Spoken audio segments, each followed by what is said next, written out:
Hello everyone! Next, take a section from the front of the hair, pull a comb through it, and then after this, take the scissors and then diagonally make a cut through the hair. Start off at the eyebrow level, and as you move forward with it, slowly begin to tilt the comb so that the tilt changes. Now you should be left with an opposite U shape. Now move on to the sides and then cut this in the same shape as well. Move along with the edges and then make sure that the entire haircut looks like an opposite U. After this, pull the comb through each of the sections, make vertical cuts in it so that it blends in better. Use a hair straightener in order to puff out the center so that it adds more volume to the hair.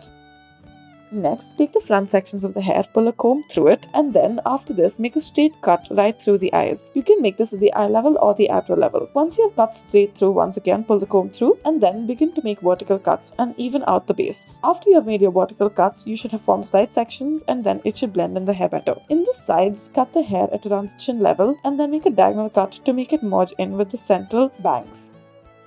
Next, take the hair, put it in front, that is the front portion of it. Make two cuts in it, one at the eyebrow level, one at the eye level. Now take the center portion of the hair, pull the comb through, place it diagonally and then cut it accordingly. Now move the comb over to the other side and once more continue with this diagonal format and then make a cut through. Now make multiple vertical cuts through the hair as such to make it blend in better.